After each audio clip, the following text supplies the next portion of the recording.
Buenas noches amigos, ¿cómo están? Siempre un gusto, como les digo siempre, recibirlos aquí en casa. Esta vez vamos a hablar sobre la reforma, la ley que yo propongo en el plano laboral. Habíamos hablado de eso en el video anterior. Para rematar varias ideas que se me quedaron ahí un poco en el entremedio del video anterior acerca de seguridad. Una parte fundamental va a ser eh, en ciertas áreas, en las zonas más peligrosas, establecer ciertos toques de queda o estados de sitio, como se les conoce. Y por otro lado, un detalle no menor que se me quedó en el tintero en el video pasado, fue que para fortalecer la seguridad urbana, sobre todo, deberíamos volver a lo que el correísmo eliminó, que fue las compañías privadas de seguridad, los guardias de seguridad privada, para ponerlo pues en palabras más coloquiales.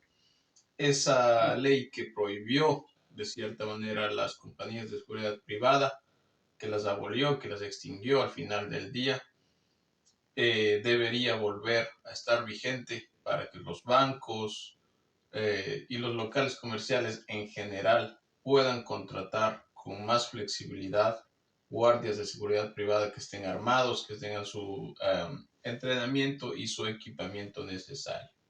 Eso, además de brindar seguridad urbana, brindará también la oportunidad de insertarse en el mercado laboral a cientos y miles de personas que hoy no tienen trabajo. Eso para rematar las ideas en cuanto a seguridad. Hoy vamos a hablar sobre entonces la ley laboral que les decía.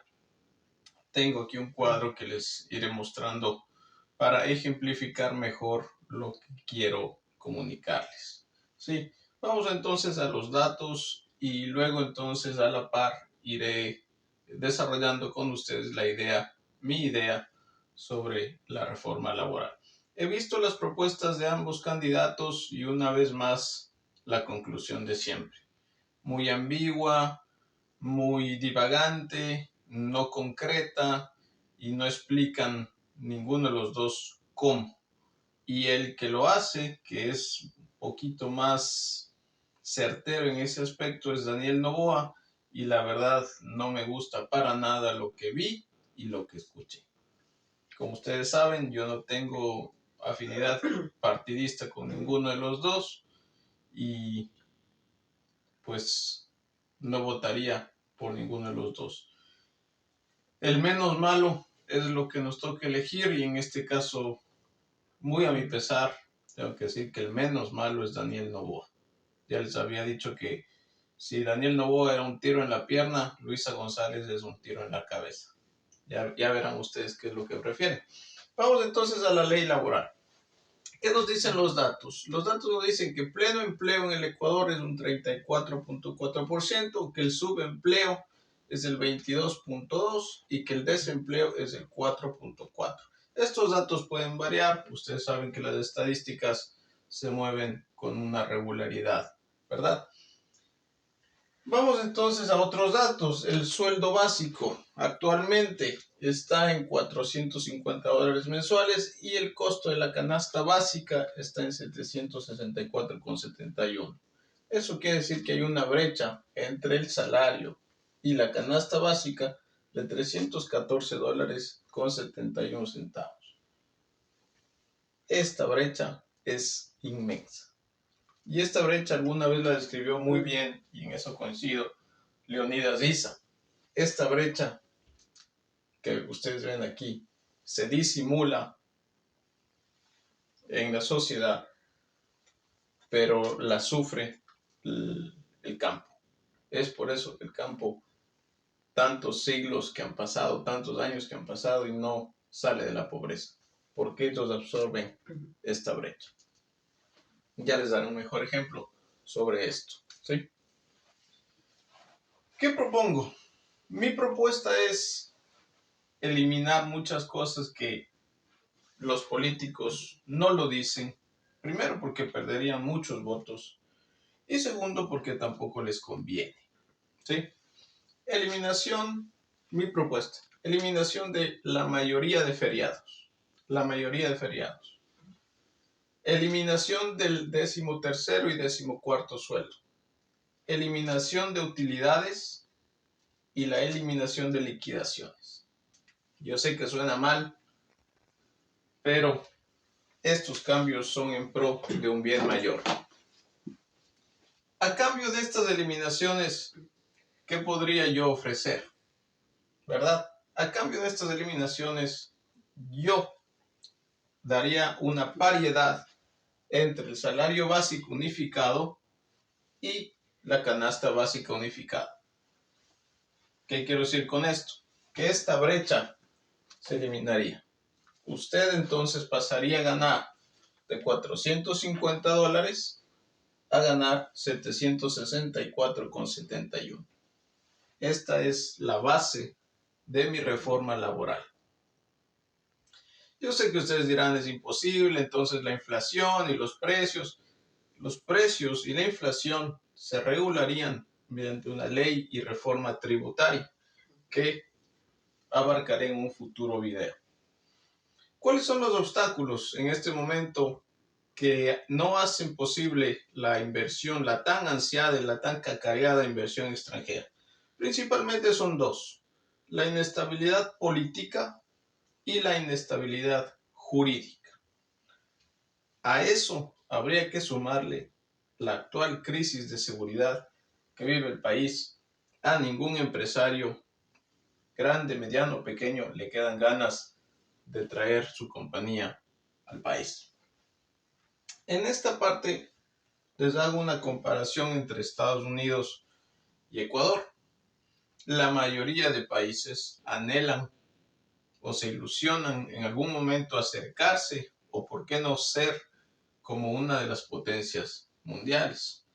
En el hemisferio occidental, la ilusión más común de un país es parecerse en algo o llegar a ser algún día algo parecido a Estados Unidos.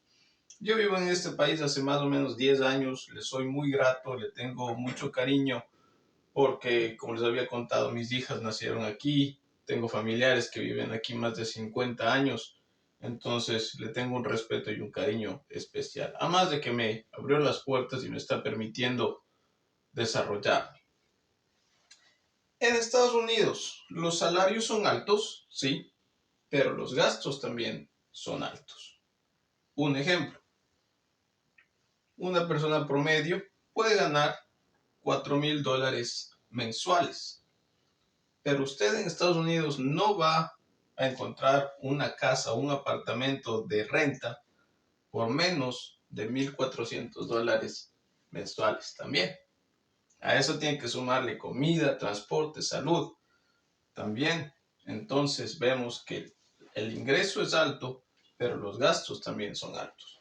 En Estados Unidos es fácil encontrar trabajo, sobre todo en lo que sea prestación de servicios y trabajos de perfil bajo y medio. Es fácil, no necesita usted ir con la carpeta, internado, 3 entrevistas y con la fe de bautizo. No, nada de eso. Usted va, pide el trabajo, si tienen la plaza en ese rato le contratan, le entrenan 2, 3 días y usted ya está trabajando en prestación de servicios en general. En Estados Unidos no hay 13º, en Estados Unidos no hay 14º, en Estados Unidos no hay liquidación, en Estados Unidos no hay las utilidades, no las hay. Es por eso que es tan fácil contratar, pero también es fácil despedir. Y entonces así es que la economía y el mercado laboral se mueve muy rápido. En cuanto a los feriados, en Estados Unidos hay varios feriados, pero que se cumplan realmente, de cerrar los comercios, de paralizar prácticamente el país, solo uno: el Día de Acción de Gracias, que es en el mes de noviembre. El resto del año, las entidades públicas, las entidades financieras cierran sus puertas en varias fechas, pero el resto del comercio, el resto de las industrias siguen operando, yo diría, casi al 100%. 4 de julio, Día de la Independencia de Estados Unidos, y el Día de Acción de Gracias, esos son los días que más se siente un feriado. El resto del año Estados Unidos trabaja con el 99% de normalidad. En Ecuador no sucede lo contrario. Perdón, sucede lo contrario.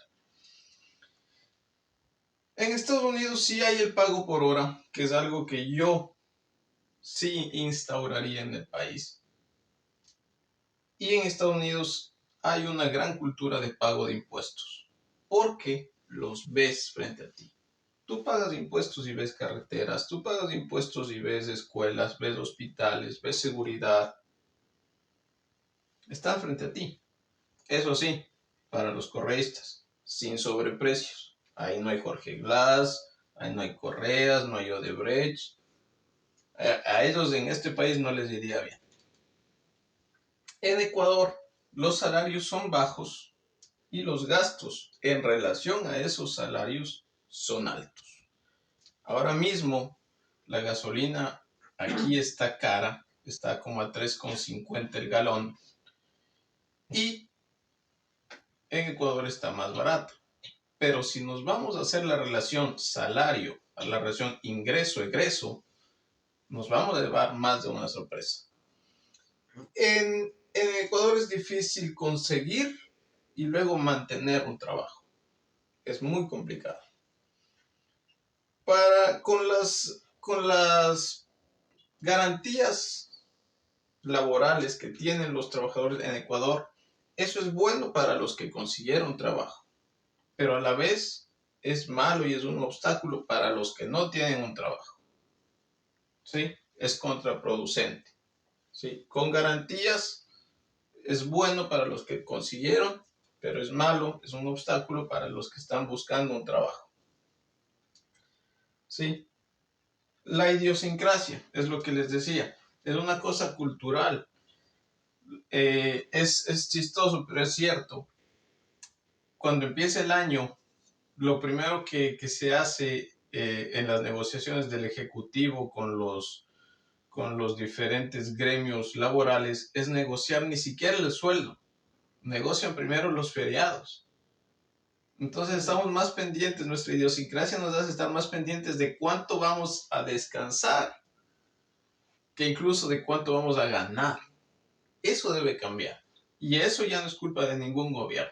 Eso también debe ser algo que nosotros como ciudadanos nos debemos poner la mano en el corazón y ser sinceros. Queremos progresar, trabajemos. No estemos tan pendientes entonces de los feriados.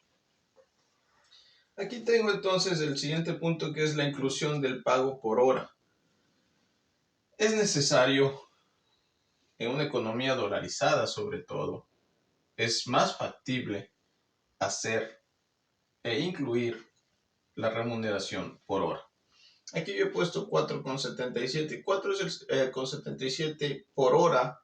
Usted lo saca este número de dividir 764,71 que yo propongo como sueldo básico para el número de horas, que serían 160 horas al mes, 40 horas a la semana, 4 por 4, 16. 764,71 dividido para 164,77. Este sería el pago por hora. Esto abre la posibilidad a mucha gente que estudia o que se dedica a otras cosas de empezar a trabajar medio tiempo, ¿sí? Tener uno o dos trabajos de medio tiempo que les permita cubrir sus necesidades e insertarse en el mercado laboral. Reglas claras. Eso es lo que se necesita. Esto es lo que los empresarios, grandes o pequeños, quieren. Reglas claras para atraer buena inversión. Los que han tenido algún emprendimiento propio no me dejarán mentir. Y saben que como hay clientes buenos, hay clientes malos. Lo mismo pasa acá. Hay inversión extranjera buena y hay inversión extranjera mala. Nosotros los malos ni por la necesidad que hay, los necesitamos. Y es lo que yo hacía en mis anotaciones y decía, Daniel Noboa está proponiendo bajar el sueldo. Si ya tú empiezas negociando así con los inversionistas extranjeros, ¿qué puedes esperar después? Es como que el Emelec, por ejemplo, que está pasando por una mala racha mi equipo, le regale al Real Madrid 2-0 en el marcador antes de salir a jugar en contra. ¿Qué puedes esperar luego? Hay que ser, primero, más justo y luego ponerse la mano más en el corazón y menos en el bolsillo. Daniel Noboa, si sigue en esa línea, va a perder a más de votos, va a perder la oportunidad de, por un año y medio, darle algo de estabilidad al país. Luisa González está pendiente de llegar a la presidencia y tratar de traer al prófugo Rafael Correa al país. Ese es todo lo que ella tiene en su mente, que de hecho es muy limitada la señora. Ya la han visto en acción y la verdad que para ser candidata presidencial le falta mucho. Pero en el correísmo pasa de todo. Es una jungla donde solamente rige un animal y los demás lo siguen. Con respeto que los animales me merecen. Aquí tengo un ejemplo que resume todo lo que he dicho, sobre todo en la paridad entre el salario básico unificado y la canasta básica familiar. Entonces, tenemos una casa de 4 integrantes, mamá, papá, los hijos, pero en esa casa solo trabaja papá, con las reglas actuales. Papá solo hace $450 mensuales, con la ley laboral actual, con mis cambios. La misma familia, pero ahora trabajan dos, papá y mamá, y cada uno hace $765 mensuales. Antes al mes a esa casa ingresaban 450. Ahora con los dos trabajando y los dos ganando $765, ese mismo hogar pasó de hacer 450 al mes a hacer más de $1,500 al mes. Ustedes me dirán, no es posible. Es posible. Lo voy a explicar cómo es posible cuando les entregue el video de la reforma de la ley tributaria, la ley de impuestos. A los empresarios que quieran traer inversión extranjera y a los que ya están, se les da una facilidad mayor en cuanto al pago de impuestos, y esto que está aquí, esta paridad, es posible. Estos impuestos que ellos están pagando en este momento no llegan a hacerse realidad frente a nosotros. ¿Dónde quedan? Se los roban los políticos rateros. Esa es la realidad. Es por eso que a los ecuatorianos no nos gusta pagar muchos impuestos. Aparte de que nuestra idiosincrasia es así. Pero ¿cómo te van a quedar ganas de pagar impuestos como en Estados Unidos si cuando pagas no los ves? En Estados Unidos pagas tus impuestos y están frente a ti. En Ecuador pagas impuestos toda la vida y no hay salud, no hay educación, no hay seguridad, no hay vías. Entonces, así es muy difícil tener una cultura tributaria de verdad. Ley tributaria es un video que es muy interesante, lo tengo ya más desarrollado y va a explicar de mejor manera cómo se podría traer la inversión y cómo se podría lograr la paridad. Vamos a ver este cuadro que es muy interesante y ya vamos terminando el video del día de hoy. He puesto en los 3 primeros lugares a Colombia, Perú y Ecuador, por una sencilla razón. Al ser nuestros vecinos, son nuestros inmediatos referentes para todo lo que sea comparativa. Y luego tenemos a todos los otros países de la región, desde Venezuela al norte de Sudamérica hasta Chile al sur. Vamos a ver entonces varias cosas.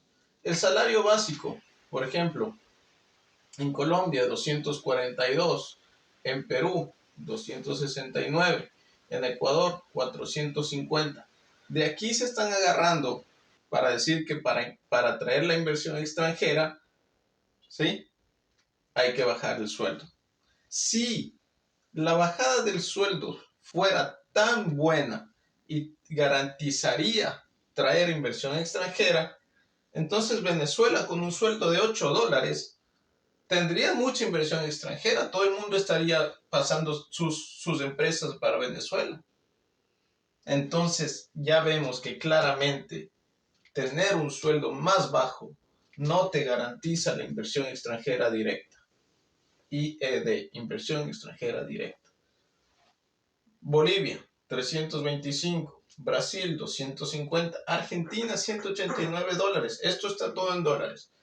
Entonces, Ecuador, $450. Paraguay, 349. Argentina, 189. Brasil, 250. Bolivia, 325. Venezuela, $8 mensuales. Estos son sueldos mensuales. Chile, 475 y Uruguay, 540. Vamos a la canasta básica. En Colombia es 546, en Perú es 693, en Ecuador es 764. La cuarta más alta de la región.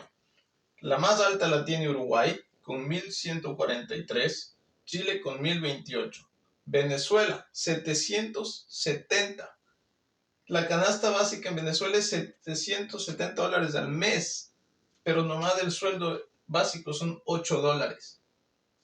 ¿Eso quiere el socialismo del siglo XXI? Estos son los datos que deberían mostrar Luisa González y su... Mejor no digo. Vamos para Argentina. $604 de canasta básica con un sueldo de 189. La brecha es gigante. 20 años del kirchnerismo. Muchas gracias, socialismo del siglo XXI. Sinvergüenza rateros. Vamos al porcentaje de inflación. En Colombia es del 17%, en Perú es del 8.4%, en Ecuador es del 5.2%. Vamos a buscar una inflación más baja. No hay. ¿Por qué no hay una inflación más baja que la de Ecuador? Aquí está la solución, señores. Dolarización. La dolarización para el Ecuador es del chaleco salvavidas, del chaleco antibalas, del tanque de oxígeno, la última bala, lo que ustedes le quieran decir. Esta es la salvación de Ecuador. Si Ecuador no está como Venezuela o como Argentina, es porque tenemos dolarización. Si no tuviéramos el dólar, estaríamos igual o peor. Yo creo que incluso peor. Vamos entonces a ver la inflación de Argentina. 115% de inflación. La inflación de Venezuela, 370% de inflación. Ese es el ejemplo que quiere para Ecuador Rafael Correa y sus lacayos, por decirlo menos. El dato de inversión extranjera, justamente inversión extranjera directa. No hay un dato claro sobre la inversión en Venezuela. Pero si solo ganan $8, deberían ser los reyes de la inversión extranjera directa. No hay un dato claro. ¿Quién va a querer ir para Venezuela? Con la inestabilidad en las reglas del juego, nadie quiere invertir ahí.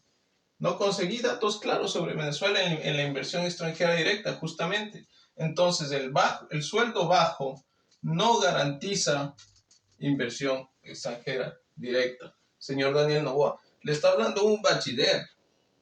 Yo soy bachiller. Yo no me dedico a esto. Usted ha crecido, ha comido, toda su familia ha comido de esta clase de cosas. Poquito más de sangre en la cara. Vamos a ver el porcentaje de riesgo país, el tan cacareado riesgo país. En Colombia es del 4.03, en Perú es del 1.9, en Ecuador es del 13.25. Claro, se traduce en lo que les digo. Si no hay estabilidad política, estabilidad jurídica y seguridad, esto es lo que sucede. El riesgo país aumenta. Claro, no es tan comparable a los de Venezuela. En Venezuela el porcentaje de riesgo país es 219.7%. En Argentina, 23.19%. es que a Venezuela no le gana a nadie en esas cosas. Aquí Venezuela va a tener un número que a ustedes les va a llamar la atención o debería llamarles la atención, que es el siguiente que vamos a analizar. El porcentaje de crecimiento de la economía. En Colombia se crece al 1.5%, en Perú se crece al 2.2%, en Ecuador se crece al 2%. Es uno de los más bajos de la región. Brasil crece solamente, bueno, la economía de Brasil es Brasil, 0.9%. Argentina creció un 1%. Nada para sentirse orgulloso. Pero ¿qué pasó con Venezuela? Venezuela creció al 5%. Ahora me deben estar sacando pecho todos los socialistas. No, señores. Esto tiene una explicación y se llama guerra en Ucrania.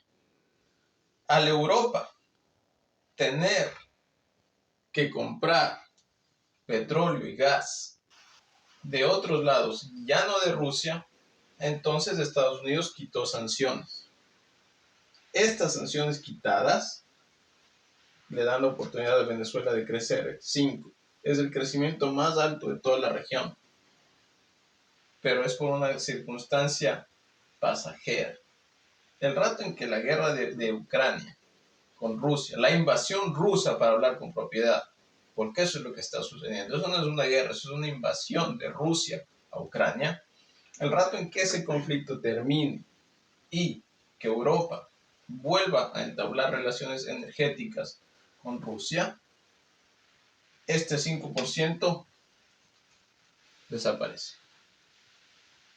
Eso es todo lo que ha pasado en Venezuela. Y un dato extra. Venezuela no lo ha hecho oficial. Nunca lo va a hacer oficial. Pero Venezuela está dolarizada. Si ustedes ven cualquier reportaje sobre Venezuela, la gente ya no usa bolívares. Ellos, de manera no oficial, decidieron dolarizarse. Si tan mala, señor Arauz, si tan mala fuera la dolarización, ningún país aceptará dólares. Argentina con Javier Milei está camino a la dolarización. Dios mediante y gane, ojalá no lo maten y lo dejen gobernar, pero Argentina va a salir de esto. Argentina va a salir de este 115% de inflación. Argentina va a salir de esta canasta básica de 604 con un sueldo de 189. Una vez que Argentina se saque de encima los parásitos que son los socialistas. De nuevo, con el respeto que merecen los parásitos. Porque algunos que son hasta buenos, pero en Argentina, ninguno. Esta es entonces mi visión de la reforma a lo laboral. Les agradezco mucho por su tiempo. La desarrollaré mejor en la descripción del video. Les daré incluso las fuentes que hoy tomé para la información que les traje. Pero mi reforma laboral se resume en esto. Paridad entre el salario básico unificado y la canasta básica, pero a cambio de esto hay que quitar los feriados, 13º, 14º, utilidades y liquidaciones. Aquí en las utilidades yo quiero hacer un pequeño paréntesis. Los trabajadores agarran utilidades cuando todo va bien. Y cuando va mal, entonces, socios de las empresas o de los emprendedores cuando va bien. Y cuando a la empresa le va mal, ahí no. Es por eso que les digo que hay que ser más sinceros también. Y hay que ponerse la mano más en el corazón. Hay que dejar estas situaciones que ahorita benefician a los que están trabajando, pero que son completamente un obstáculo para estos que están en el subempleo y sobre todo para estos que están en el desempleo. Les agradezco mucho por su tiempo, espero haya sido claro. Muchas gracias por todo y nos estamos viendo entonces en el próximo video. Muy amables y muchas gracias.